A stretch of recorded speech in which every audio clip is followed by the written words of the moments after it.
Un saludo amigos, buenas noches. Decía el difunto Papa Benedicto que entrar en el Adviento es introducirse en el tiempo de la presencia y de la espera de lo eterno. Precisamente por esta razón es, de modo muy particular, el tiempo de la alegría, pero de una alegría interiorizada que ningún sufrimiento es capaz de borrar. Bienvenidos todos, esto es Crónica de la Iglesia y les invitamos a todos sin excepción a dos cosas: a entrar en el Adviento que se nos pone por delante y a que tomen parte de una nueva entrega semanal de información eclesial. Les invitamos a que echen un vistazo a la vida de esta iglesia diocesana a lo largo de estos últimos 7 días por ver si encontramos entre todos motivos para vivir la esperanza y profundizar en nuestra alegría. Comenzamos.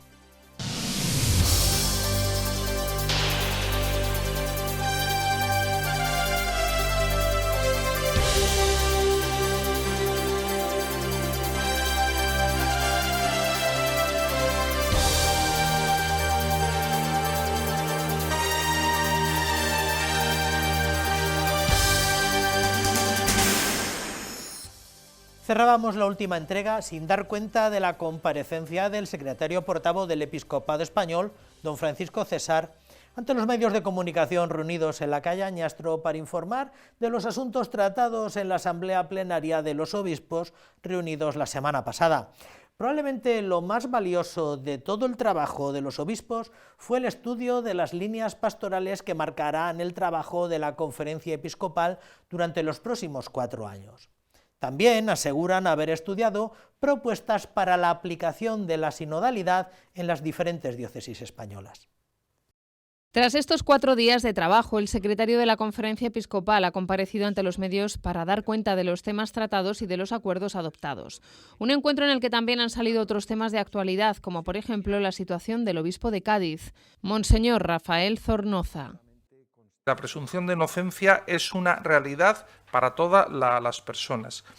Es la Santa Sede, sí, la que corresponde en el motu propio Vos Estilus Mundi, que determina que cuando haya una denuncia contra un obispo, corresponde a la Santa Sede, a través del metropolitano, pues hacer esa gestión.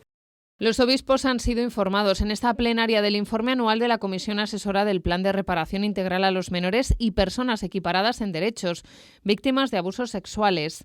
Hasta la fecha se han presentado en esta comisión 101 casos, 58 ya están resueltos y comunicados, con unas indemnizaciones que van de los 3.000 a los 100.000 euros y que han pagado las diócesis o las congregaciones afectadas. De los otros casos se ha solicitado ya la información necesaria para poder establecer el cauce de reparación. Así, 11 se van a resolver próximamente, con lo que aumentarían a 66 los resueltos. Nosotros no queremos hacer batalla de números, no queremos hacer batallas de porcentajes, porque para nosotros pues un solo caso, una sola persona ya merece pues toda la atención y todo un acto de contrición, pues por eso, ¿no? El obispo auxiliar de Toledo, Monseñor García Magán, también se ha manifestado sobre cuestiones de actualidad y que afectan a las relaciones entre el Gobierno de España y la Iglesia. Una de ellas, la presentación del proyecto de resignificación del Valle de los Caídos, cuestión sobre la que ha manifestado lo siguiente. Los obispos no hemos sido parte en esa negociación. Ahora sí puedo decir que la Archidiócesis de Madrid, es más, el cardenal arzobispo de Madrid sí ha estado trabajando con todos, buscando salvaguardar los principios fundamentales y las exigencias fundamentales. La Conferencia Episcopal no, pero no nos corresponde a nosotros, pero el cardenal arzobispo de Madrid sí lo ha hecho, y lo digo claramente. En el capítulo de nombramientos, la Asamblea Plenaria ha renovado en el cargo al vicesecretario para Asuntos Económicos de la Conferencia Episcopal Española para los próximos 5 años, a Fernando Jiménez Barrio Canal.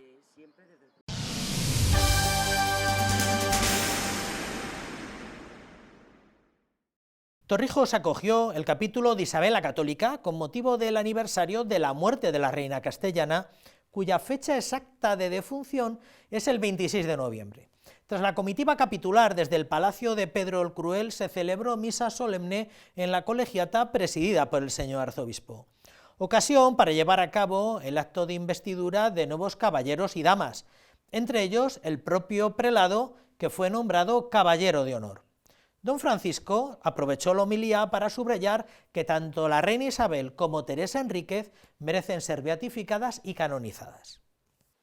Son imágenes de la procesión desde el Ayuntamiento de Torrijos hasta la Colegiata del Corpus Christi, donde el pasado sábado se celebró el acto de investidura de nuevos caballeros y damas de la reina Isabel la Católica.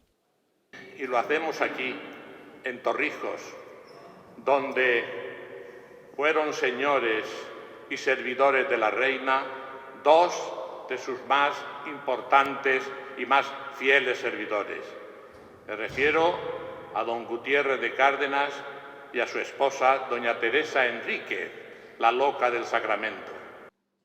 El señor arzobispo de Toledo ha sido nombrado caballero de honor del capítulo de caballeros y damas de la reina Isabel la Católica. El prelado toledano presidió la Santa Misa, donde explicó la relación y lo que unía a la reina católica y a Teresa Enríquez, la loca del Sacramento. Tenía el corazón en Dios y los pies en el suelo, pero el corazón lo tenía en Dios. Una mujer con unas raíces profundamente cristianas. Una mujer que se tomaba muy en serio a Dios y por eso se tomaba muy en serio la dignidad de la persona humana. Lo que dice Diles Existé del Papa León XIV. Cada vez que yo llamo a Dios Padre, Él me pregunta, ¿dónde están tus hermanos? Don Francisco Cerro Chávez concluyó su homilía destacando que la santidad siempre va unida al amor a los pobres. La jornada concluyó con la investidura de los nuevos caballeros y damas de la reina Isabel la Católica.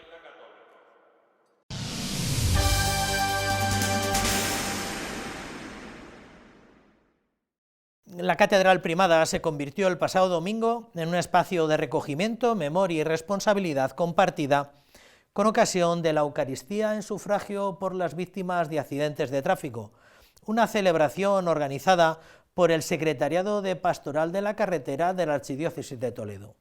La Santa Misa estuvo presidida por el señor arzobispo, por don Francisco, que recordó durante la homilía la importancia de tener momentos en los que la comunidad eclesial pueda unirse en torno al dolor y a la esperanza, porque la fe ofrece siempre una luz para el camino. El Secretariado Diocesano de Pastoral de la Carretera ha celebrado este domingo la jornada en recuerdo de las víctimas de siniestros viales de tráfico en la Catedral Primada. Desde el Secretariado se recordó a los que han perdido la vida mientras conducían, además de celebrar una jornada jubilar en el contexto de la solemnidad de Jesucristo, Rey del Universo. El señor arzobispo de Toledo presidió la celebración, donde aseguró que Jesucristo solo se proclama Rey cuando no hay duda de que su reino no es de este mundo. Cristo ha venido a reinar, quiere reinar en nuestro corazón, quiere reinar en todos los lugares de la humanidad, porque quiere reinar sabiendo que donde reina Jesús se construye la civilización del amor y son los pobres bendecidos y los vulnerables, y es donde verdaderamente se realiza ese amor de Dios.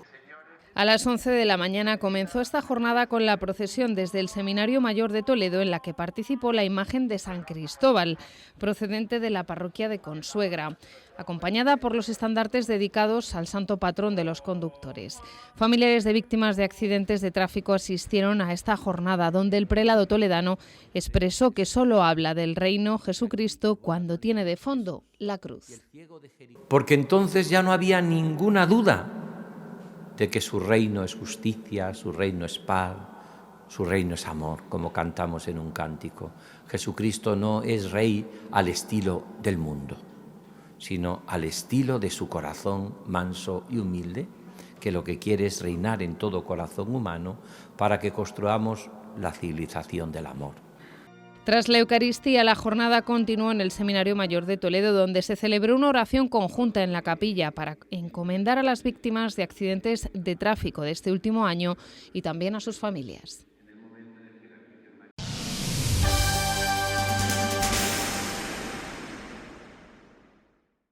Como ustedes son habituales a esta programación y también son gente fiel y amorosa de esta iglesia local, sabrán que en muy reciente fecha se ha presentado ya el 4º tomo del martirologio de la Archidiócesis de Toledo durante la persecución religiosa que sufrió la Iglesia en España, en concreto esta iglesia local, la Archidiócesis, en las décadas, en los años 20 y los años 30 del siglo pasado. tenemos el lujo de poder cerrar, poder abrochar este largo proyecto con el que es el autor, que es además el postulador de los mártires, para causa de los mártires en la provincia eclesiástica de Toledo, que es don Jorge López Tiulón. Don Jorge, buenas noches. Buenas noches. Muchísimas gracias por dedicarnos un rato. A vosotros por la fidelidad de llamarme también libro tras libro, que se agradece. Es verdad, recuerdo perfectamente que la última vez que estuvimos aquí fue con motivo de la presentación del tercero tercer tomo, sí. Y ahora ya cerramos el ciclo. ¿Cómo ha vivido completar este...? Pues un gozo, claro, porque es verdad que a veces este tipo de proyectos, estamos hablando de 21 años escribiendo en el Padre Nuestro, que es un poco la matriz de todo lo que han ido recogiendo los libros, aunque luego se amplía sobre todo con las fotos, pero claro, cuando empiezas dices, ¿cuándo acabará esto? ¿No? ¿Cuándo acabará esto? Sobre todo porque hemos hecho muchas bromas, ¿no? Cuando nos nombran cosas, a mí me dijeron, son 2 años de trabajo y luego ya se puede ir usted a las misiones, ¿no? Pues han pasado 23. 23 años. Hay gente que lo tiene en mente y recuerda tomos así de gordos. ¿Cuántas páginas son al final entre Pues son todo? 2.400 páginas. Por eso que la base, ya lo hablaremos, está en el libro primero que hace don Juan Francisco Rivera Recio, que son 2 tomos de 600 páginas en total. Pero claro, yo he metido muchísima fotografía y luego cosas de religiosas también para que no se hiciese tan árido, algún testimonio de algún seglar, ¿no? Entonces, bueno, todo, yo creo que todo está precisamente colocado, como ahora, por ejemplo, el 4º tomo termina con una pequeña historia del grito de Viva Cristo Rey, porque estamos celebrando el centenario de la fiesta de Cristo Rey, me parecía bueno ponerlo, ¿no? Pero nada, yo no he querido que nada estuviera de más, ¿no?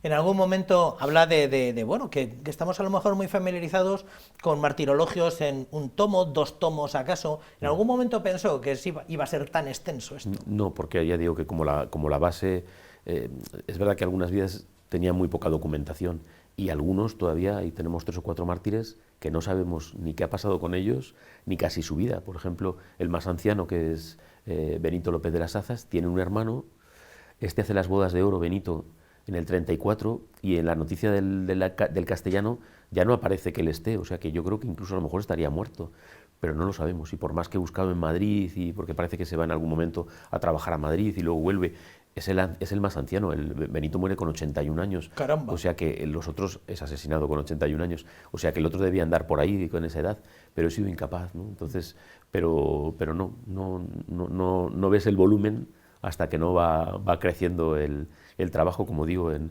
esa pequeña aportación de Padre Nuestro, pero eso 21 años también es mucha documentación, mucha información. Don Jorge, recuérdenos cómo llega esto de los mártires, porque ha tocado algunos otros temas, pero básicamente se le conoce pues por su dedicación o su consagración de por lo menos estas 2 décadas al tema de los mártires. Sí. ¿Cómo llega usted a esto, don Jorge? Aunque está feo expresarse así, pero yo pasaba por ahí.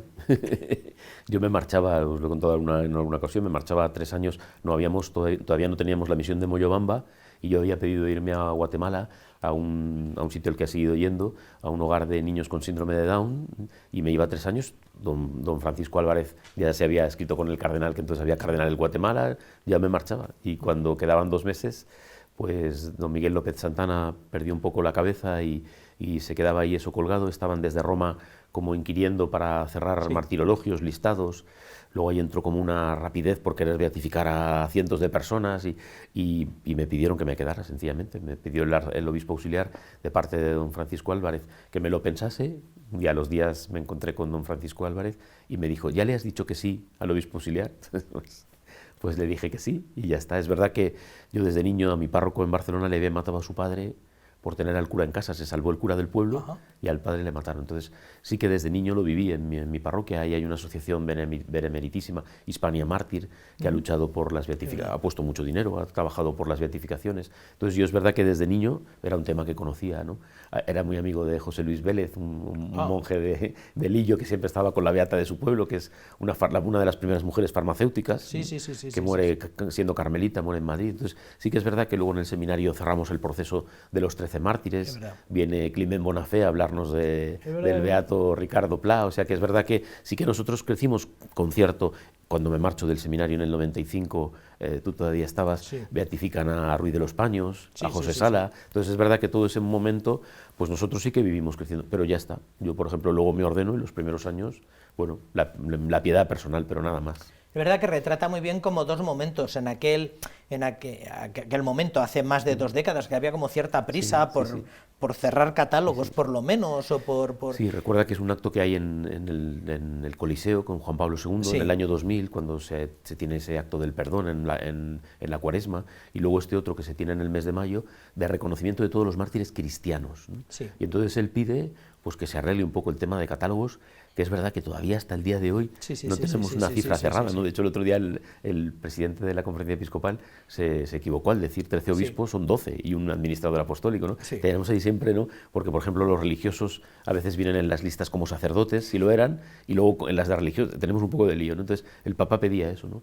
Y a la vez entró una cosa como eso, que se iban a beatificar ya, pero en un rato, ¿no? Y entonces, en cuanto empecé a trabajar, vimos que era imposible, sobre todo... cuando se activa en aquella década que la persecución religiosa en España fue mucho más... Su volumen era mucho mayor, del que teníamos la impresión, incluso los entonces seminaristas, ¿no? Sabíamos que había habido mártires, pero que no había sido probablemente... Estaba un poco en la mente de los historiadores, pero ya está. Sí, Vicente Cárcel Ortiz y gente que ya Montero, que ya era muy mayor en ese momento, ¿no? Luego todavía vivirá, muere muy anciano, pero ya se había descatalogado incluso de la BAC el libro de la persecución, o sea que ya está, era una cosa que se había como dejado a un lado, ¿no?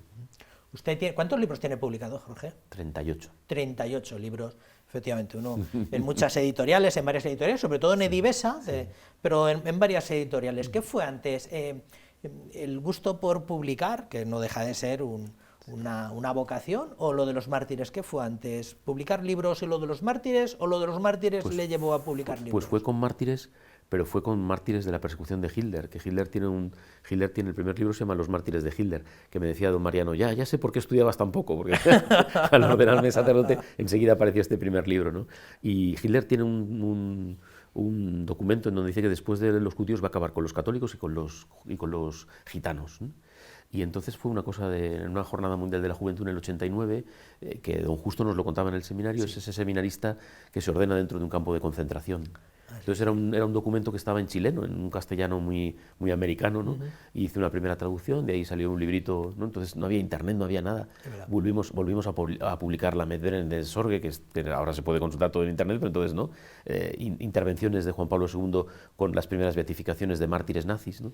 Y a partir de ahí, luego el siguiente fue el cuento del ratoncito Pérez para sacar dinero para las misiones, o sea que por eso digo... Que está todavía por ahí en Amazon, encontrará o sea perfectamente... Y luego ya, pues fue un disgusto que nos llevamos ya casi en el 2009, porque nos copiaron toda la documentación del tema de la mina de Camuñas, el informe técnico y todo, y lo publicó una persona por su cuenta en un libro sin pedir permiso, y entonces vimos que con internet, claro, también luego se copiaba todo, y fue cuando yo decidí hacer ya el trabajo. Lo hacíamos nosotros, pues lo publicaba la postulación. Pues si miran en la librería online encontrarán muchos libros de mártires, el mártir de cada día y pues todos estos, y encontrarán el del ratoncito Pérez también, todavía está por ahí. La de San Juan de Ávila, del Santo Cura de Ars. Sí, del Santo Cura de Ars también tiene algún volumen. 2 décadas, ¿puede precisarnos más o menos las etapas en las que cierra estas más de 2 décadas? Una fase...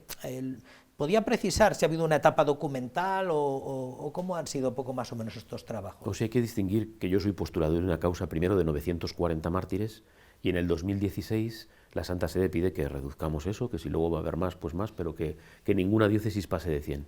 Y de 940 yo la causa que llevo es de 464 mártires, ¿vale? O sea que ese es el trabajo que me dice, ya has terminado, pues ahora tengo que recoger casi 40.000 folios para hacer 3 copias y mandarlo todo a Roma, ¿vale? Con todas las partidas de bautismo, todos los expedientes de los 100, no solo sacerdotes, sino sacerdotes religiosos y seglares que forman la causa de 100 de 464, ¿vale? Pero sí que, pues a la par, pues al ir recogiendo toda la documentación, pues iban saliendo las vidas de los demás, ¿no? Y se empezó a publicar sin orden, según iba recogiendo la documentación, ¿no? Mucha gente, siempre me decía mucha gente, claro, en 21 años, ¿no? ¿Y el nuestro para cuándo? ¿No? Siempre, muchas veces, cuando iba a parroquias, no se olvide de escribir del nuestro, de un familiar o de alguien de la parroquia, porque veían el nombre a lo mejor en las paredes de la parroquia, ¿no? De este no ha publicado nada todavía, ¿no? Perdón, a veces tardando por recoger las fotos, ¿no? Entonces, depende de... Entonces, no hubo un orden entonces, y eso cuando ya empezó a haber volumen de trabajo, pues fue cuando en el 2019 se publica el primer tomo, que es el de la ciudad de Toledo. la ciudad de Toledo da para un solo libro. Eso iba a decir, ¿cuándo decide que esto va a ir en 4 tomos? Bueno, pues hacía poco que don Braulio había hecho, don Braulio Rodríguez Plaza, arzobispo de Toledo, había hecho la división de las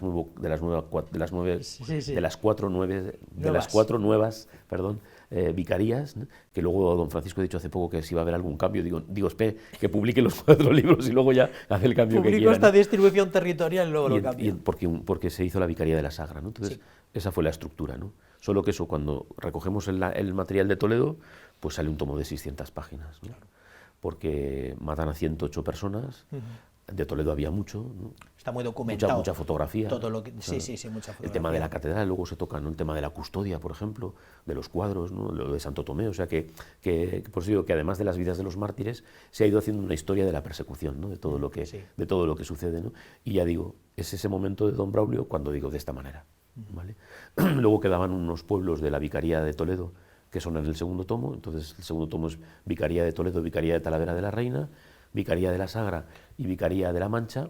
Y este cuarto tomo, que eso puede parecer que ya no era necesario, ¿no? Pues he seguido el criterio de don Juan Francisco Rivera Recio, que cuando publica él al final, en el 50 y muchos, ya se ha hecho la división actual de las diócesis, pero él sigue diciendo, estos sacerdotes eran nuestros, se formaron en nuestros seminarios, claro. Cuando nacen en territorio, pero claro, estamos hablando de irnos hasta Cazorla, claro. Del adelantado de Cazorla, que desde el rey San Fernando pertenece a Toledo, sí. De un arciprestazgo en Granada, en Huéscar. La diócesis de Albacete no existía. Todos los arciprestados aquellos. Incluso la ciudad de Guadalajara, la diócesis era Sigüenza. Ahora es Sigüenza, Guadalajara. Cuando detienen al cardenal Segura, está dando un retiro a los sacerdotes de Guadalajara porque era nuestro. Entonces, es verdad que la diócesis era enorme, pero, por ejemplo, me decían eso, ¿no? Ahora, el día 13 de diciembre, si Dios quiere, en Jaén, beatifican a 2 mártires de Almonacid de Toledo, ¿no? Y la gente decía, no se olvide de... Por eso digo que utilizan mucho esta expresión, no se olvide de los nuestros, ¿no? Entonces, me ha parecido bien. Luego hemos publicado toda una historia de la causa, de las causas martiriales en Toledo hasta nuestros días, y los lugares que ha salido también en el Padre Nuestro, los lugares a donde se puede ir en peregrinación, donde están los cuerpos de los mártires, ¿no? Que también, bueno, pues las parroquias, y en Alcorcón, por ejemplo, hay un trinitario de Villarrubia de Santiago, ¿no? Pues que lo sepan, ¿no? Que se puede ir ahí, que de hecho ya han hecho peregrinaciones la parroquia, ¿no? Pues por eso tiene mucho mérito estos últimos tomos. No es que sean más valiosos unos que otros, pero tiene el mérito de que la persecución en la ciudad yo creo que está muy documentada aquí en la ciudad de Toledo, y no faltan los blogs ni faltan los amantes de la historia que tienen mucha documentación, pero hay arciprestazgos por ahí donde encontrar documentación, fotografías y todo lo demás tiene muchísimo valor. ¿Por qué la autoedición, don Jorge? Usted que sacó incluso un santoral en Edivesa o en otras editoriales, ¿por qué ha optado por la autoedición? Es verdad que son unos tochos muy singulares que probablemente aterrorizarían a algún editor, pero ¿por qué la autoedición? Del Mártir de cada día se han llegado a vender 5.000 ejemplares, o sea que ha tenido su cierto éxito, ¿vale? Sí. Pero es verdad que claro, no somos ni de Prada, ni Reverter, o sea que se parte de que no sacas beneficio ninguno, claro. Y que luego normalmente a mí, por ejemplo, te pagan, entre comillas, dándote ejemplares, ¿no? Claro, te pueden dar un dinero a final de año, pero no es nada, o sea que... Y lo de los libros, pues también es una cantidad pequeña, ¿vale? Entonces, yo desde el principio quería que todos los sacerdotes de la diócesis tuvieran los libros. Fue una de las metas, que estuvieran en todas las parroquias, ¿no? A veces los párrocos, a veces el sacerdote lo ha dejado en la parroquia y me lo ha vuelto a pedir, ¿no? Claro. Pero era una de las metas, ¿no? Porque acaban en las librerías particulares, claro, la mayoría. Sí. Y eso no lo hubiera conseguido de ninguna editorial, ¿no? Y en segundo lugar, porque el trabajo de maquetación es muy costoso, para poner las fotos en cada lugar y toda la fotografía, ¿no? Y lo que dices, eso, pues hablábamos antes fuera de cámara, que a lo mejor ahora viendo el trabajo, a lo mejor la BAC diría, ¿no? Incluso algún editor me ha llegado a decir a destiempo, ¿cómo no nos lo has ofrecido, ¿no? Claro. Pero claro, eso se ve ahora, cuando es este volumen de trabajo, ¿no? Y esta gran tesis, ¿no? sobre los 290 sacerdotes asesinados en la archidiócesis de Toledo. Pero me pareció bien hacerlo así, ¿no? Y luego la imprenta donde se ha hecho, pues lo ha hecho muy bien, porque el papel es muy bueno y, Sí, y han quedado muy bien. Porque la autoedición tiene la limitación de la distribución y la venta, ¿no? Sí. O sea, igual que el Santo de cada día, pues se puede todavía conseguir. Me da la impresión que Sí, todavía sí. en alguna librería digital se puede conseguir. Esto Han hecho otras ediciones, de hecho. Estas ediciones del Martirologio Toledano tienen Luego- una distribución muy luego, limitada. Acuérdate que hemos recordado también que cuando pasa el año yo lo subo a internet. Entonces bueno. los 3 primeros tomos, eso no te lo permite una editorial. Eso sí, eso sí. Entonces, eso sí. por eso yo quería tener libertad absoluta, sobre todo para que el tema, porque es verdad que pues muy al principio un escolapio desde Argentina que tenía un tío, era ya muy mayor, se ha muerto hace poco, pero ya me escribió siendo muy mayor, tenía un tío mártir en los Yémenes, ¿no? Y desde el principio, te hablo del 2003-2004, ¿no? Que no había esta locura de internet, pues sí que Dios te ilumina y dices, por aquí hay beta, por aquí hay manera, ¿no? Y de hecho muchas veces de América escriben y me dicen, mire que me he bajado el libro, que dónde hay que pagarlo, que no, pues no hay que pagarlo en ningún sitio, ¿no? Y que se conozca, que es otra de las metas, ¿no? Que se conozca la vida de los mártires, ¿no? O sea que los que quieren disponer de él pues tendrán que esperar un poco porque la distribución Sí, es limitada sí. o pedirlo aquí en la librería pastoral. Se vende en la librería, los ejemplares se venden en la librería pastoral y en la casa de la iglesia. Y en la casa de la iglesia de Talavera. Son los 2 puntos de venta que desde la casa de la iglesia se vende no como Amazon, pero se vende No, por hombre, correo, pero ¿no? se Quiero decir, pueden se les vender puede llevar a cualquier punto de España, ¿no? Pero sí que es verdad eso, que luego también yo todavía me considero de otra generación, aunque voy con la tablet, pero para bajarme un libro a mí todavía me cuesta, pero ya lo hace mucha gente, pero y es verdad que incluso las fotografías se pueden aumentar, o sea que luego también tiene su aquel, ¿no? El poderte descargar el libro en el ordenador o en la tablet. Eso sí. Es deudor de autores anteriores, ha salido alguno por aquí a relucir, pero o sea, no somos tan adanistas como para pensar que hemos colonizado nosotros algo por primera vez. Es deudor de autores. Y lo repito sin cesar, porque en otras diócesis no hubo martirologio, ¿no? En Cuenca lo hay, por ejemplo, pero en muchas diócesis, en las catalanas también, pero en muchas diócesis no hay martirologios, con lo cual aquí había un trabajo hecho muy importante, ¿no? Y don Juan Francisco Rivera Recio, pues es para hacerle un monumento, ¿no? Y gracias a él, pues hay muchas cosas, ¿no? Él se confunde él mismo se corrige. Yo veo que a lo mejor al hacer su mismo libro, luego dice, y este murió en la cama. Y a lo mejor lo tiene en la lista de mártires, ¿no? Enfermo, porque luego a lo mejor cogió una pulmonía. Entonces, si un sacerdote ha estado escondido 3 años y ha muerto de una pulmonía, de una neumonía, ¿no? De tuberculosis, que morían muchos, era heredado físicamente por sus padres, claro. fue por la persecución, ya no se puede, y él mismo se desdecía en el sentido que luego decía, y murió en el hospital de antituberculosis en Toledo, casi acabada la guerra, a los meses, ¿no? Entonces, es mártir, no es mártir, ¿no? Entonces, todo eso, pero todo lo que él escribió, luego personalmente, porque nosotros, estando en el seminario, se murió él, sí. Y fuimos al entierro, ¿no? Pero ya no hubo un trato personal. Efectivamente. Pero no. con don Jaime Colomina Torner sí que lo hubo, ¿no? Sí, y don Jaime era un poco como el abanderado de Piedaíta en Villanueva de Alcarrete, pero de todos los mártires, ¿no? Y por ejemplo Juan Manuel Sierra, canónigo de la catedral, trabajó con don Jaime Colomina para estos listados que te digo que se hicieron en el año 2000. Se hicieron unas fichas del mundo entero, ¿eh? Todo ese material fue a Roma. Y ahí trabajó también muy duro Juan Manuel Sierra, ¿no? Entonces sí que ha habido otros, y luego don Miguel López Santana, que yo tampoco le traté, pero con don Ángel Fernández Collado fueron los que hacen la causa, bueno, y don Pedro Guerrero, y o sea que ahí hubo gente conspicua, ¿no? Don Sabino Catalán, ¿no? Hombre. O sea que ahí hubo gente que trabajó con la que ya tratamos, ¿no? Pero eso cuando ya estamos en el seminario es como una cosa, porque se había hecho también un proceso de franciscanos en los años 60, ¿no? Pero ya era una cosa que ya nosotros no vivimos, ¿no? Con don Jaime sí. Es verdad que ellos disponían de mucho menos recursos, ¿no? Por la época, y de una documentación muy limitada. Me da la impresión que durante el mismo trabajo de estos 20 años ha cambiado todo mucho. Rivera, es que yo ahora desde mi casa puedo... Básicamente su base documental, que era el Archivo de la Cruzada... Claro, sí. No, y que había que ir con lapicero y a tomar nota de todo. Los informes que llegaron de las parroquias diciendo... Es impresionante, él tiene cosas en donde dice, porque él empieza enseguida. Sí. Y como aquí la guerra acaba a los 3 meses, pues él tiene anotaciones diciendo, esto está en La Mancha, aquí no sé ni lo que está pasando, lo tiene apuntado a lápiz. Pero o sea que hay cosas que son sobrecogedoras. Y luego muchos testimonios personales de supervivientes, que es probablemente lo más valioso de... Y ahora en cambio desde casa con internet es que te metes en todos los archivos. Ahora ya enseguida... En todos los archivos. Se puede... ¿Tiene la impresión que esto es una obra definitiva? Bueno, yo creo que eso lo dirá el tiempo, ¿no? Claro. Sí que es verdad que quedan, y lo he dicho también, porque además lo he reclamado, como ahora se hace el bienio de historia aquí en Toledo, pues hay un montón de vetas abiertas para investigar un montón de cosas.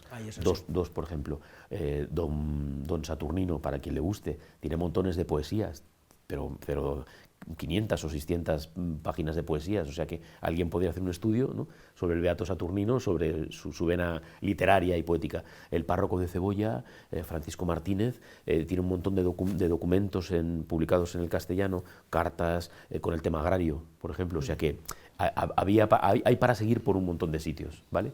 Entonces, definitivo. Pues que dé la invitación para que alguien acometa pequeñas tesinas, ¿no? Que al fin y al cabo... De hecho, por ejemplo, otro ejemplo, uno de los sacerdotes que tenemos un poco vetados es el párroco vetados en la Santa Sede, el párroco de la Magdalena en Toledo, y además te dicen, la Santa Sede, el dicasterio te dice, sobre que la información sea muy precisa, ¿no? O sea, que te alertan sobre que pasa algo, claro. ¿Qué pasa? Creemos que lo que pasa es algo muy sencillo, que él está de párroco en Pastrana, Guadalajara, que era de la diócesis, ahí están los famosos tapices, y tiene un follón con la República, porque se los llevan a una exposición a Lisboa, los traen todos medio destrozados, se los quieren volver a llevar a París, el pueblo se levanta en armas, y le empujan un poco al párroco, porque es claro, es el que vela sobre ese patrimonio, ¿no? Y le tienen un poco allí de cabecilla, el pobre que se ve casi abocado a eso, ¿no? Pero se empleó él con firmeza, ¿no? Entonces se ve que hay muchas denuncias por parte de la República. Entonces, pues don Juan Triviño, con una chica que está haciendo una tesis, pues nos va a ayudar, claro, eso lo vamos a poder presentar en la causa para aclarar todo esto y ver que el párroco pues no tenía nada que ver, que tenía el celo de cuidar del patrimonio de la parroquia. Una vez concluido todo este trabajo, 2 décadas de trabajo, más de 2 décadas de trabajo, ¿cómo definiría que fue la persecución religiosa de un par de pinceladas, don Jorge? La persecución religiosa en la diócesis de Toledo, usted que tiene una perspectiva mucho más amplia y conoce cómo fue la persecución religiosa pues en el resto de provincias eclesiásticas y el resto de diócesis. ¿Qué definiría un poco la persecución aquí? Aquí fue muy sangrienta, claro, estás hablando de Barbastro, como decíamos también antes, que hablas del 98%, obispos, sacerdotes, religiosos, religiosas seglares, 98%, y luego ya vas a Cataluña, que son el 52%, Solsona, en Vic, en Lérida, casi el 50% también, y luego ya en este ranking espantoso, pues Toledo es el 48%. Bueno. Había casi 600 sacerdotes y matan a 300, o sea que, y en 6 meses, porque luego esa es otra, ¿vale? Sí. O sea que venimos, para explicar la persecución religiosa hay que irse al siglo XIX, cuando ya hay matanzas de frailes, en un solo día matan a 60 en Madrid, ¿no? Por un levantamiento que hay que no tiene nada que ver la Iglesia, pero esa vena anticlerical que algunos incluso llevan desde la Revolución Francesa, ¿no? Pues daría mucho que hablar. Luego está ese episodio de la Semana Trágica en 1909, que igual es una cosa de huelga de trabajadores, y se terminaron sacando monjas muertas, cadáveres de monjas a las puertas de las iglesias, ¿no? Y ahí mataron 3, acaban de beatificar a un marista del 1909, ¿no? A principio, en este mes de julio, ¿no? Luego la semana, los días es casi 20 días del mes de octubre del 34. Sí. En el 31 no hay asesinatos, pero toda la quema de conventos. Por eso uno de los argumentos, no se enteraban de lo que pasaba, ¿no? Estaban como de espaldas, pero sí, ¿no? Los mártires españoles siguen por el castellano, por ejemplo, es otra tesis que hemos establecido. En el castellano sigue la persecución de los cristeros, porque venían noticias, además casi seguidas. Este niño famoso, Joselito Sánchez del Río, está contado, que ha pasado hace unas semanas, y está contado en el castellano y los curas lo leían, ¿vale? Y luego lo que pasaba en la sociedad, ¿no? Más que en otros sitios, o notas distintivas, no, o sea que yo sí que es verdad que lo que pasa en la zona republicana, que eso también hay que marcarlo, ¿vale? Pues se repite en todas partes, ¿no? De ir primero contra la Iglesia. Y es verdad que por eso se dice que es la persecución más sangrienta en menos tiempo, porque estamos hablando de julio a diciembre de 1936. Alguno murió de sus heridas algunos meses después, pero bueno, básicamente la época, la etapa cruenta fueron 6 meses, fue algo más. Y, don Jorge, ¿y una explicación un poco más o menos cabal de cómo se llega a ese momento? Cuando uno habla con curas jóvenes tiene la impresión de que no no hay una idea muy precisa de cómo se llegó a una persecución religiosa tan cruenta en tan poco tiempo. Pues es verdad que la opinión científica ya se pone de acuerdo en que esto trascendió lo que fue el trienio de la guerra. Yo creo que ya no hay discusión, pero ¿para cuándo una especie como de explicación más completa de, bueno, pues aquí se llegó poco a poco desde... El anticlericalismo es evidente, ¿no? Y muchas veces en las cosas que hemos ido presentando, como presenté los libros en el seminario, pues comentarios, pero ¿por qué no se dice quiénes fueron los asesinos? Porque no estamos hablando de eso, ¿no? Lo primero, pero es verdad que, claro, si hablamos de historia, pues está claro, que eran socialistas, que eran comunistas, que eran... Tenemos, si tú vas a las concepcionistas, hay una talla de un San Juan anteportan latinam, que es el martirio de San Juan Evangelista, que está en el caldero, ¿no? Que hay esa especie de milagro, ¿no? Que no se quemó, luego decían los impíos que no estaba el aceite lo suficientemente caliente, ¿no? Pero cuando ven que no se quema San Juan, dice la historia que le tienen casi como un dios, le sacan y le mandan a la isla de Patmos, ¿no? Tú entras en la iglesia, está sin brazos y están las letras de la FAI. Todavía se pueden leer perfectamente, ¿eh? Está a una media altura y se puede leer. Pues ya lo sabemos eso, claro. Yo hablo como sacerdote, incluso muchas veces digo como contador de historias de santos, ¿no? de los que murieron y cómo murieron, ¿vale? Pero no vale tampoco que compremos los tópicos de que la iglesia estaba con los ricos, y pues porque es verdad que en casi todas las historias de los sacerdotes hay muchos testimonios, pues de cosas también típicas para nosotros, pero que hay que decirlas, que dejaban un dinero debajo de la almohada, que les atendían físicamente muchas veces porque no estaba su familia, de cosas heroicas, de saberse organizar. Por ejemplo, a don Saturnino se le critica mucho, al arcipreste de Talavera, porque había hecho el sindicato de la aguja, había reunido a mujeres pues para que les fuera más fácil el trabajo y entonces ahora eso es explotación. Entonces despacio, ¿no? Pero sí que cuando se profundiza en la vida de cada uno, sabían perfectamente que les iban a buscar para matar. 2, muchos huyeron, estaban en su legítima. 3, muchos no quisieron marcharse. El deán de la catedral, obispo de Ciudad Real, don Narciso de Estenaga, le dicen que tiene la ropa para disfrazarle de guardia civil, y dice que ¿dónde él va? Que él se queda con su rebaño, no sé. Tenían claramente que se queda. Y luego eso, cuando lees sus vidas, ya digo, pero es verdad que el anticlericalismo hay que irlo viendo desde siglos atrás, ¿no? y elaborar, pero yo creo que alguna vez lo hemos dicho también, dice Monseñor Martínez Camino, que harán falta 200 años para ver esto de otra manera. Sí, que es lo que está pasando en la Revolución Francesa. Sí. Que como ahí lo tienen todo por escrito, pues tienen todos los listados de toda la gente asesinada. Y es una burrada lo que hay ahí. Y ahora, claro, ya es un relato que no es cierto contra los datos escritos. Por ir cerrando un poco el tema, el mártir más temprano de la archidiócesis fue don Agrícola, ¿no? El beato Agrícola Rodríguez García de los Huertos, que su padre le podía haber puesto otro nombre, porque llamándose García de los Huertos, ponerle Agrícola. El párroco de Mora, sí, el párroco de Mora, que lo matan el 22 de julio, es el protomártir del clero diocesano, ¿no? ¿El más postrero? Y el último es el párroco de Corral de Almaguer, que muere en la cama, porque lo fusilan y queda prácticamente muerto, pero aguantó meses hasta 1937, hasta el día de Santiago, 25 de julio. Vive casi un año, pero medio año largo, ¿no?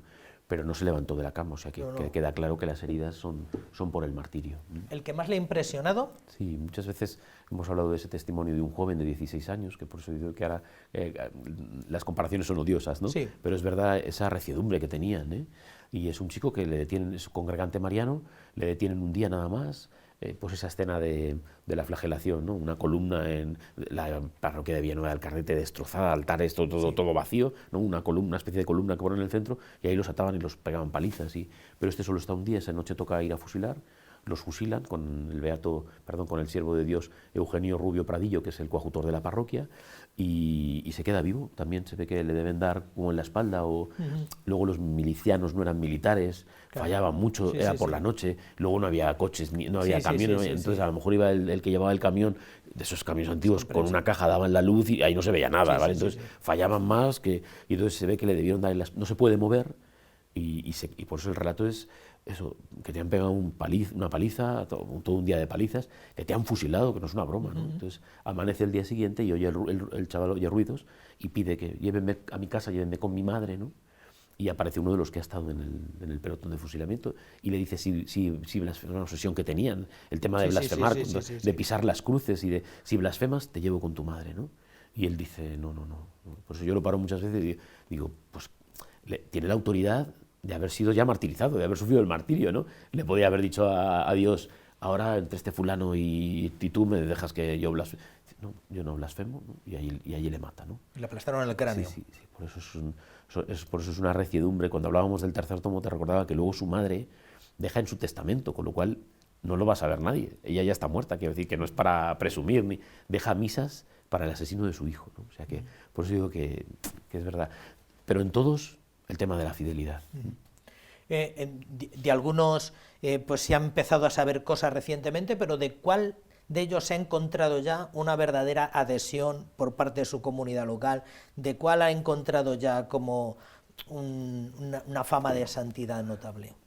Luego ese es otro episodio, claro. Es verdad que han ido pasando las generaciones y incluso en pueblos pequeños se ha olvidado el testimonio. Sí. Ha pasado otra cosa. Antes un sacerdote se quedaba décadas, a veces hasta que se jubilaba, ¿no? A lo mejor su último destino eran casi 30 años en un pueblo, ¿vale? Con lo cual mantenía esa memoria. Ahora eso no pasa. Pero yo les digo muchas veces, yo no me invento nada. Yo os vuelvo a contar lo que pasó. O sea, que yo vuelvo a recordar. Entonces, yo estoy muy contento respecto a eso, tanto en los sacerdotes como en los pueblos.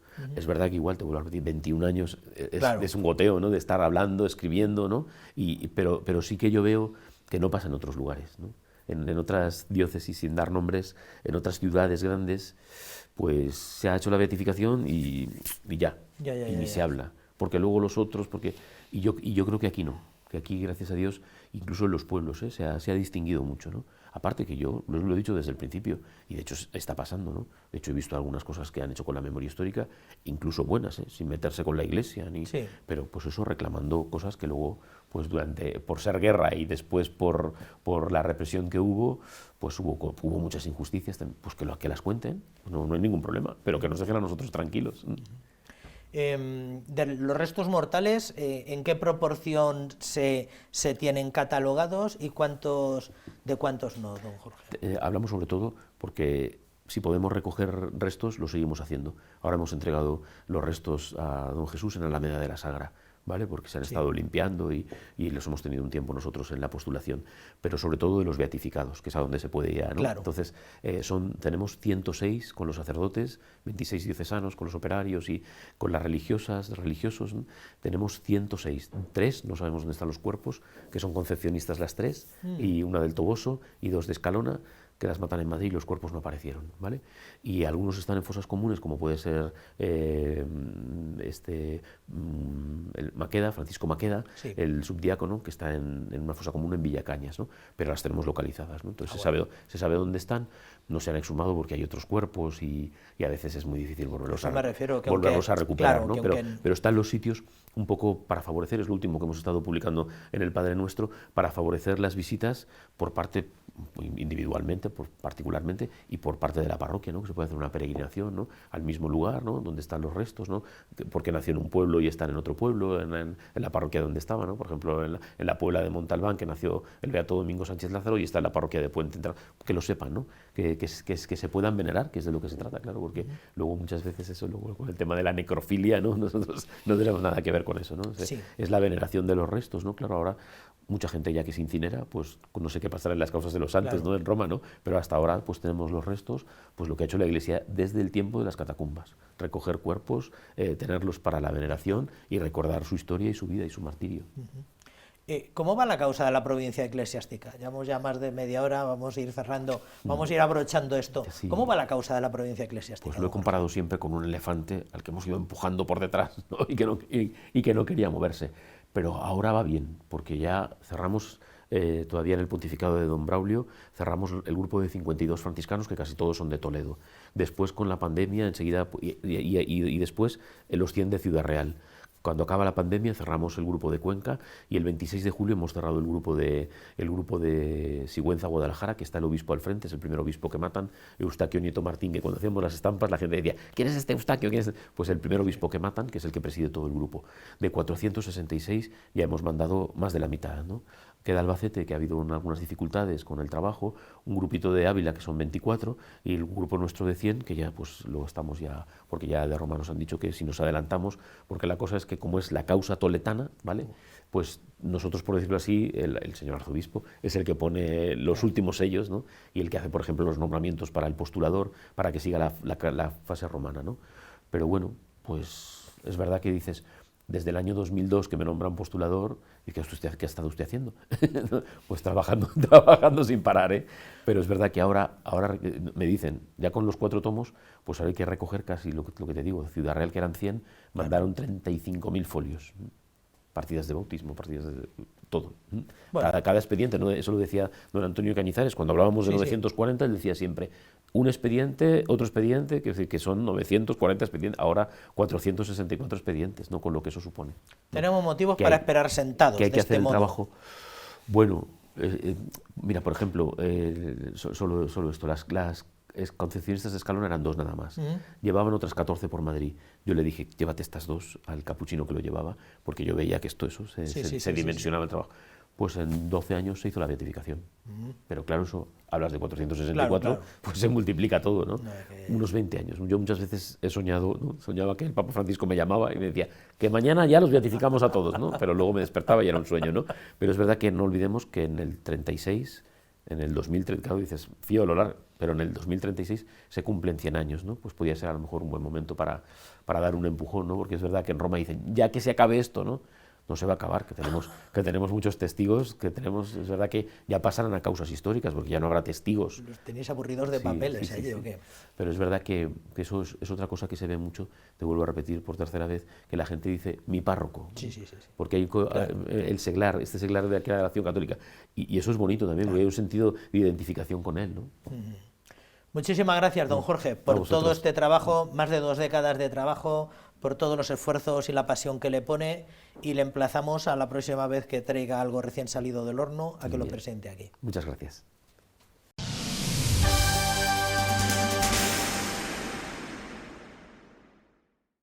Hace ya 7 años, esta iglesia local impulsaba el proyecto Rompe tu silencio, que querían que coordinara Cáritas Diocesana y que aspiraba a la atención integral a la mujer víctima de violencia y a sus hijos.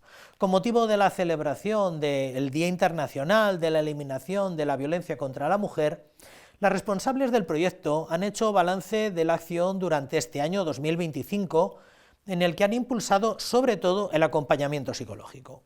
Hasta el 31 de octubre pasado han pasado por el proyecto 40 mujeres y 56 menores. 9 son casos nuevos. Hogar Belén ha dado sus primeros pasos durante este año y ha acogido un total de 12 personas, 5 mujeres y 7 menores. Se trata de un espacio donde mujeres víctimas de violencia tienen por primera vez en mucho tiempo un lugar de tranquilidad, un lugar de reposo, calma y sobre todo seguridad. Es un sitio sobre todo de recuperación personal, de tranquilidad y también de seguridad, en el que las mujeres pueden recuperarse de las situaciones traumáticas que han vivido debido a la violencia y sus hijos. Consideramos a los menores víctimas directas también como a las mujeres de las menores y bueno, pues en este proyecto lo que hemos podido hacer, por ejemplo, es poder mejorar las condiciones de la vivienda.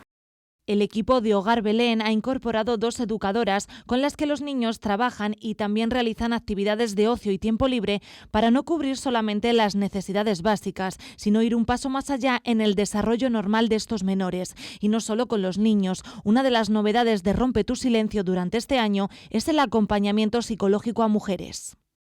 El primer objetivo es fortalecer su autoestima, ayudarles a reconstruir el daño que han pasado durante años, que puedan aprender a elaborar estas experiencias traumáticas y así que puedan recuperar de esta forma su capacidad de decisión. ¿Cómo intervenimos? Como sabemos, cada mujer trae sus propias heridas, su propio daño emocional. Por lo tanto, es un trabajo individualizado. Este martes 25 de noviembre celebramos el Día Internacional de la Eliminación de la Violencia contra la Mujer. Por ello, Cáritas Diocesana ha hecho públicos estos datos de su programa Rompe tu silencio, donde se han atendido 40 mujeres y 56 niños durante 2025. Acompañar de forma integral a las mujeres víctimas de violencia y sus hijos. Es un acompañamiento, como digo, integral, que les permite pues, poder recuperar su vida, su dignidad, tomar sus propias decisiones. El acompañamiento hace que podamos conocer a las mujeres, que podamos estar con ellas en todos sus momentos para que puedan salir adelante. Rompe tu silencio fue creado en 2018 y ha atendido más de 251 mujeres junto a sus hijos. Se trata de un proyecto que continúa en constante crecimiento, convirtiéndose ya en un referente entre los diferentes organismos y entidades de la Archidiócesis de Toledo.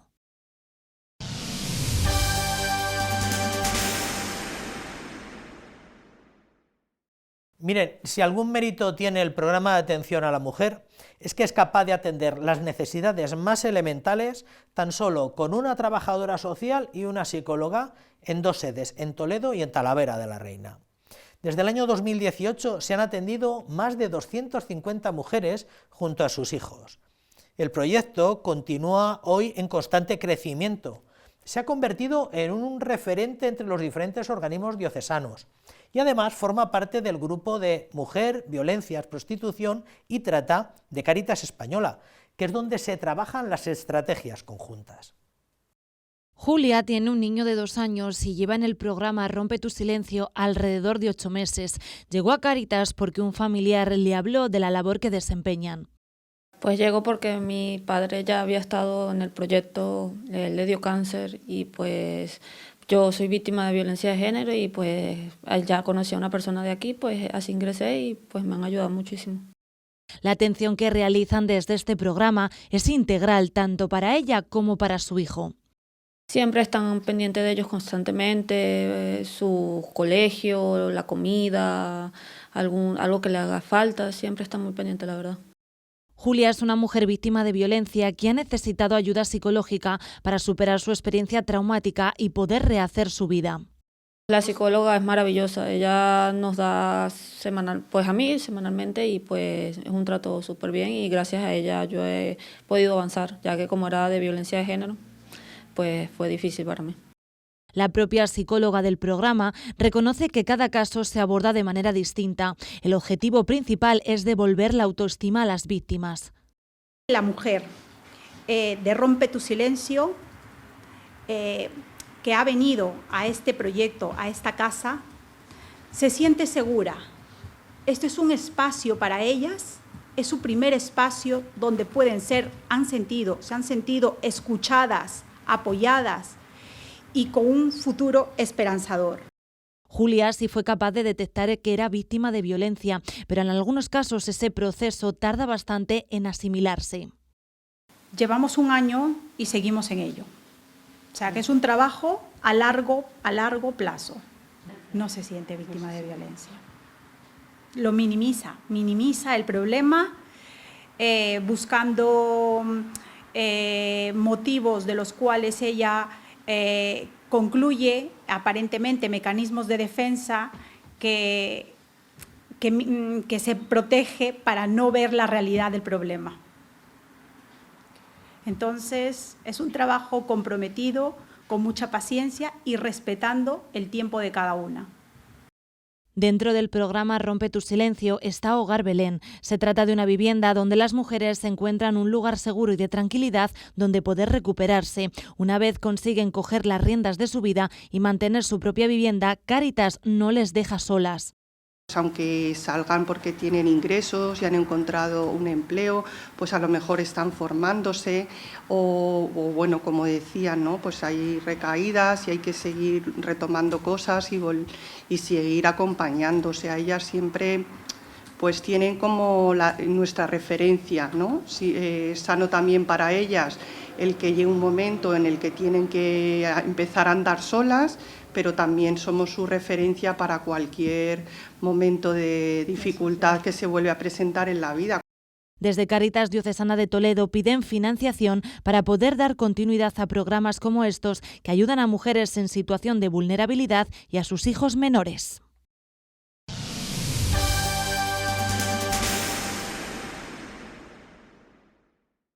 En la Archidiócesis acogía el pasado fin de semana el encuentro del secretario interdiocesano de Delegaciones de Catequesis de la Provincia Eclesiástica de Toledo.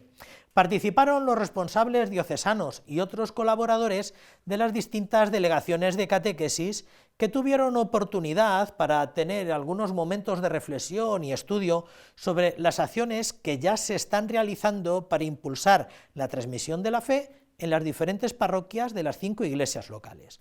Según manifestó nuestro delegado diocesano, el encuentro fue tan apasionante como provechoso para todos los participantes. Los delegados de catequesis de la provincia eclesiástica de Toledo han participado este domingo de un encuentro en Toledo que ha presidido el señor arzobispo. En su saludo, el prelado toledano explicó que una de las corazonadas de nuestro sínodo diocesano y preocupación fundamental es la transmisión de la fe. Primero os encontráis con la poca motivación que ya tienen los niños, que antes pues había más, algunos puede ser que tengan más o menos. Segundo, la escasa a veces motivación que tienen los padres. Tercero, a veces la escasísima motivación que tiene la sociedad, los ambientes, los chicos, las amigas, los amigos, que tampoco les animan nada, ¿no? Y a veces incluso en la misma realidad de la parroquia, de la iglesia, no siempre, ¿no? Pero a veces también querríais tener mucho más ayuda, más formación, más...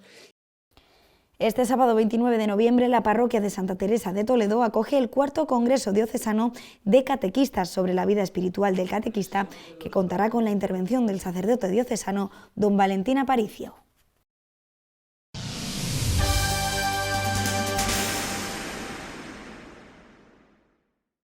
La Comisión Episcopal para la Educación y Cultura ha celebrado esta misma semana en Toledo su 8º encuentro de colegios diocesanos, bajo el lema Identidad, Gestión y Proyecto Pedagógico. La convocatoria está orientada a la profundización en los desafíos actuales de los centros diocesanos y en las claves que guían su labor educativa. Y aunque la base de operaciones era el Colegio de Infantes, se pudieron desplazar al Colegio Diocesano Santa Clara en Ocaña y a la Fundación Madre de la Esperanza de Talavera de la Reina para conocer estas dos experiencias educativas. Profesionales y responsables de colegios diocesanos procedentes de 25 diócesis españolas participan en Toledo en este encuentro que va por su 8ª edición y que quiere ser una ocasión para intercambiar ideas, dinámicas de trabajo y retos pendientes de esta propuesta educativa y presencia social como son los colegios diocesanos.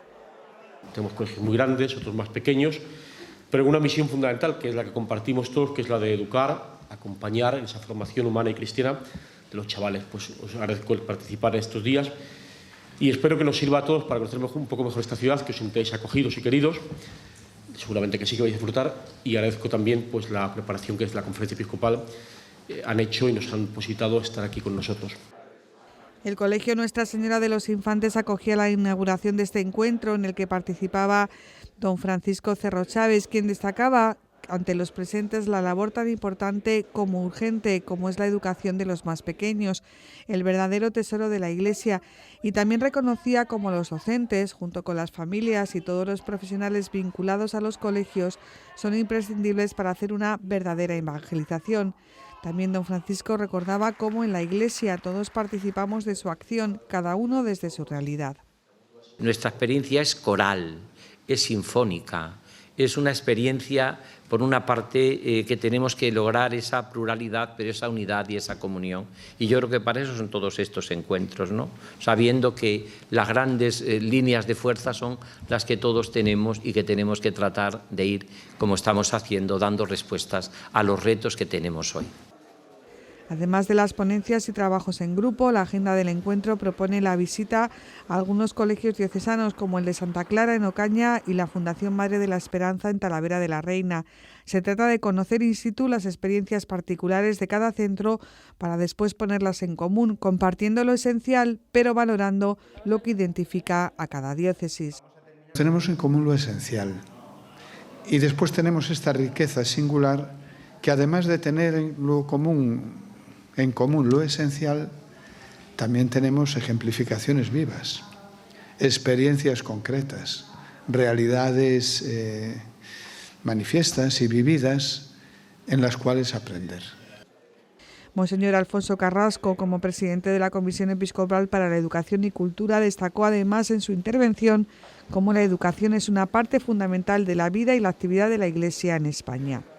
El camino de los colegios diocesanos es muy importante La presencia de la Iglesia en la educación es muy importante, en España es muy importante, pero en general lo es. Como bien decía don Francisco, sin este espíritu de fondo que quiere educar al ser humano, abrir al hombre a su verdad y por tanto educar, la fe desaparecería. Este encuentro ha terminado con la celebración de una Eucaristía en la Catedral Primada esta misma tarde.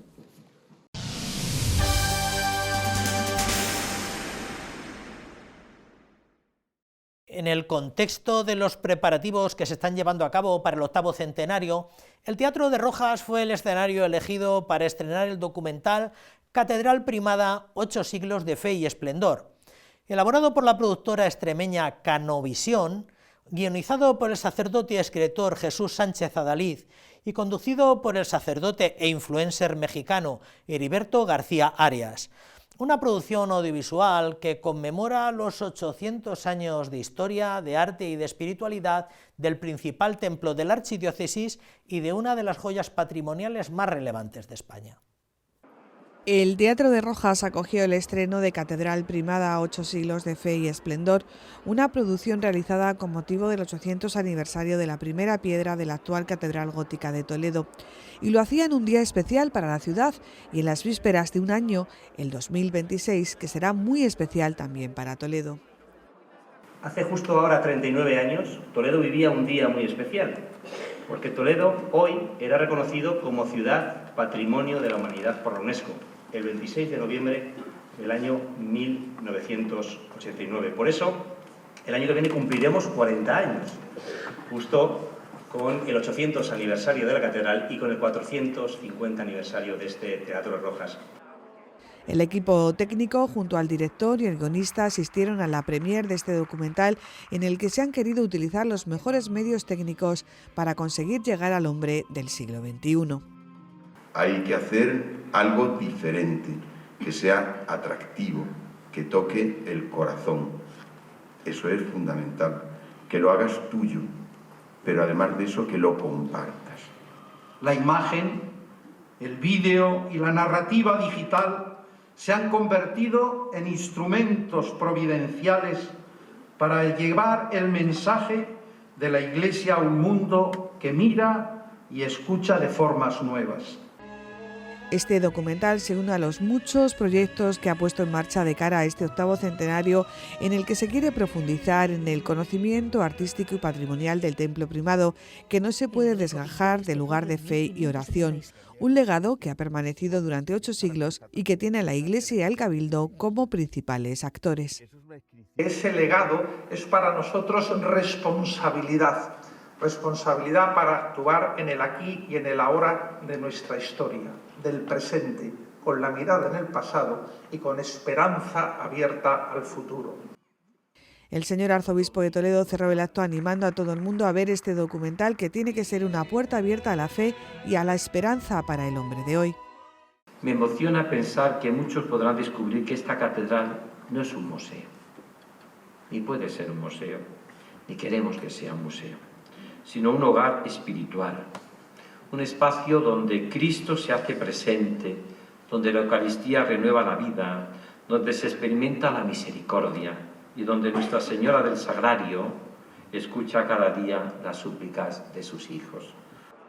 Numeroso público asistió al estreno de Catedral Primada, 8 siglos de fe y esplendor, que se cerró con la actuación de Juan Valderrama, que interviene junto a la Capilla Diocesana y a los seises en este audiovisual que muestra la inmensa riqueza histórica, artística y espiritual que ha atesorado a lo largo de sus 8 siglos de existencia. Dios te salve María, llena de gracia. El Señor es contigo, bendita tú eres.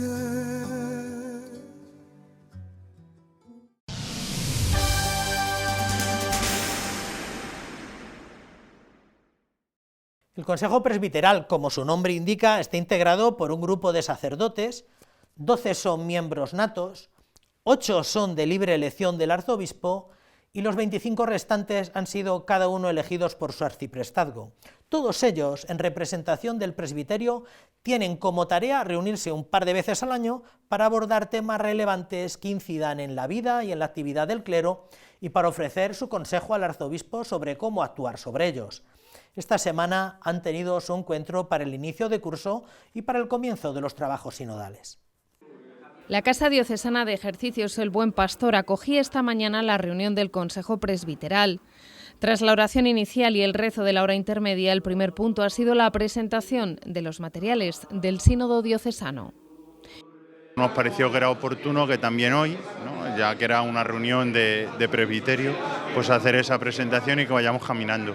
La verdad que estamos muy contentos, ¿no?, porque a día de hoy hay ya más de 120 grupos sinodales inscritos, más de 1.400 personas, es decir, que está teniendo muy buena recepción. Se nos han acabado ya las catequesis, hemos tenido que pedir pues otra segunda edición, es decir, que la gente lo está acogiendo con mucha ilusión. En el orden del día también se ha informado sobre el Servicio Diocesano de Vocaciones, sobre la jornada del Día de la Iglesia Diocesana y sobre la Vicaría para el Clero. Se va a explicar el equipo de la Vicaría del Clero, las fechas próximas que tenemos y también incidiendo mucho en el tema del cuidado de los sacerdotes, ¿no? Va a ser una participación para preguntar a estos sacerdotes cómo podemos mejorar en este cuidado, atención, acompañamiento y formación de los sacerdotes de nuestra diócesis. En su saludo, el señor arzobispo de Toledo ha manifestado el valor de participar en el 26º Sínodo Diocesano para seguir caminando juntos. La Iglesia lo que procura por todos los medios descubrir que tenemos que hacer el camino juntos, que tenemos que vivirlo todo en comunión con Cristo en su Iglesia y que tenemos que hacer cada vez más una experiencia de comunión con esas 4 corazonadas que decimos y que está explicado maravillosamente en los materiales cuando habla en estas 7 cartas que escribe Juan y donde se reflejan todas las carencias que puede tener cualquier diócesis del mundo.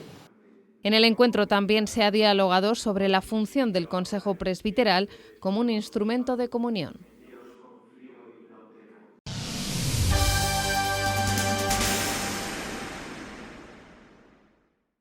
Este sábado la Archidiócesis celebra su 4º Congreso de Catequesis en esta última etapa. Para esta entrega no han querido arriesgar. Se celebrará en la parroquia Santa Teresa de Jesús, la ponencia Marco vendrá de mano de don Valentín Aparicio y la mañana se clausurará con una mesa redonda de delegaciones de catequesis de diócesis vecinas. El congreso de este año lleva por título La vida espiritual del catequista y aspira a abordar, aunque solo sea un poco por encima, los temas de la vida de oración, la formación y la vida comunitaria necesaria en el que tiene que transmitir la fe. 2.500 catequistas de la Archidiócesis de Toledo están convocados a participar en el 4º Congreso Diocesano de Catequesis que se celebra este sábado. Un encuentro que girará en torno a la vida espiritual del catequista. Estamos ya en pleno sínodo y el temario y la propuesta de este primer año del sínodo diocesano es sobre las enfermedades espirituales, sobre los impedimentos para escuchar, para acercarnos, para acompañar, para ponernos ante el otro. Por eso queremos poner ese subrayado sobre la vida espiritual del catequista, ¿no? La parroquia de Santa Teresa en Toledo acoge este encuentro que comenzará a las 10:30 de la mañana con la intervención del sacerdote diocesano don Valentín Aparicio Lara. También contará con la presencia del obispo auxiliar don Francisco César García Magán. La jornada concluirá con la mesa redonda donde intervendrán las delegaciones de catequesis de Ciudad Real, Getafe y Toledo. Es un encuentro convivencia en el que tendremos luego también una mesa redonda sobre las 3 dimensiones que consideramos de la vida espiritual del catequista, ¿no? La primera dimensión es la oración, la segunda dimensión sería la vida comunitaria, la vida común de la comunidad del catequista y la tercera dimensión sería la formación. Y va a venir el delegado de catequesis de Ciudad Real. La próxima actividad que coordina la Delegación de Catequesis será en enero, el día 17, la convivencia de familias de niños de catequesis en el Colegio Nuestra Señora de los Infantes.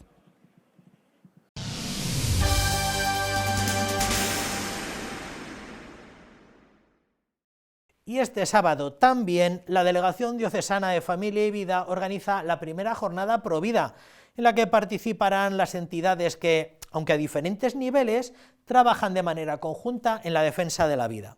Bajo el título A los 30 años de Evangelium Vitae, se nos propone una ponencia del obispo de Alcalá, don Antonio Prieto, que disertará sobre el aniversario de la encíclica. Finalmente, el colofón de la jornada será una mesa redonda en la que participarán 3 entidades que apoyan a mujeres en riesgo de aborto: Proyecto Mater, 40 días por la vida y Red Madre. Era el 25 de marzo de 1995 cuando se publicaba la carta encíclica Evangelium Vitae del Papa Juan Pablo II. Una encíclica que en ese momento, pues significó un grito por parte de la Iglesia en la defensa de la vida, la inviolabilidad de la vida, ¿no? Y por lo tanto es un documento trascendental, ¿no? para el magisterio de la Iglesia, dentro del magisterio de San Juan Pablo II, y qué mejor manera que celebrarlo en una sociedad, la de hoy en día, en la que, pues evidentemente la vida no está ni valorada ni considerada. 30 años después se hace necesario volver a ella y por eso la Delegación de Familia y Vida de la Archidiócesis de Toledo propone este sábado 29 de noviembre una jornada que contará con la presencia de Monseñor Antonio Prieto, obispo de Alcalá de Henares. Está dentro de la comisión de laicos, familia y vida. Es uno de los obispos encargados, no es el representante, pero sí que está dentro de los obispos responsables. Él también tiene, por decirlo de alguna manera, como una historia, ¿no?, personal. Estudió también cuestiones de bioética, también estudió medicina y por lo tanto él, formando parte de esta comisión de laicos, familia y vida y hablando también a los delegados de España el verano pasado, en el encuentro de delegados, pues veíamos que era una oportunidad única. A las 12:30 de la mañana habrá una mesa redonda donde intervendrán las entidades que en la Archidiócesis de Toledo trabajan día a día por fomentar la cultura de la vida. Hemos querido en esta jornada que estuviesen presentes realidades sociales que también defienden la vida, ¿no? Pues es un acto también de poner en juego todas las realidades sociales y por eso contamos también con la Fundación de Red Madre en Toledo. Contamos también con 40 días por la vida y, por supuesto, nuestro querido Proyecto Mater, que es el rostro visible de esta defensa de la vida en nuestra Iglesia diocesana. La jornada Provida comenzará a las 10:30 de la mañana en el Centro de Apostolado Seglar de la Parroquia de San Julián.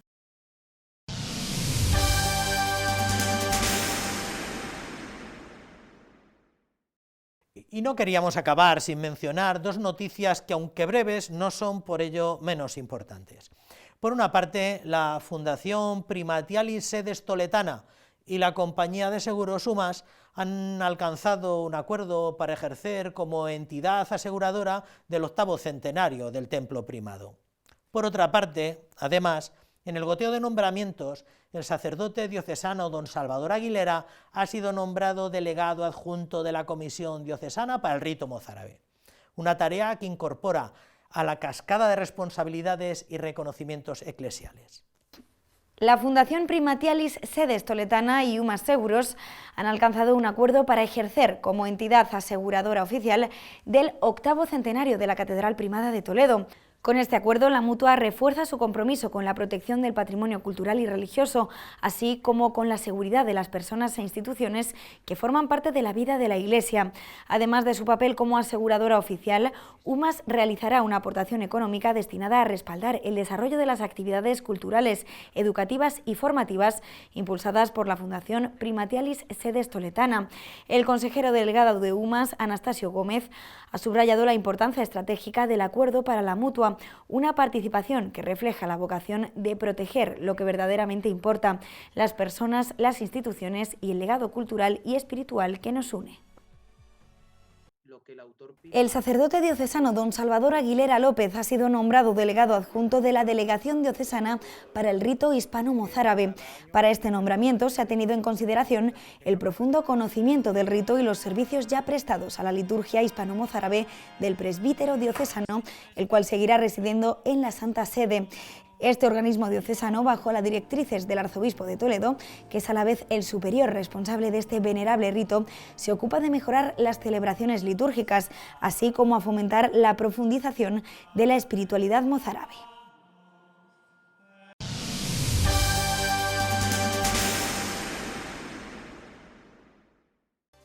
Muy bien, pues hasta aquí esta crónica de estos últimos 7 días. Les emplazamos a una nueva entrega de Crónica de la Iglesia ya para el próximo fin de semana, en pleno tiempo de Adviento. Recuerden que no podríamos sacar todo esto adelante y adecentarlo todo lo que podemos y mejorarlo sin su colaboración y sus aportaciones. Pueden seguir haciéndonos llegar sus donativos accediendo a la aplicación Bizum e indicando el código de la Radio Televisión Diocesana y de este modo hacernos llegar una cantidad que nos ayude a mejorar todo esto. Gracias a todos los que ya lo van haciendo. Nada más, les esperamos aquí el viernes que viene en el mismo sitio y a la misma hora para más y mejor información eclesial.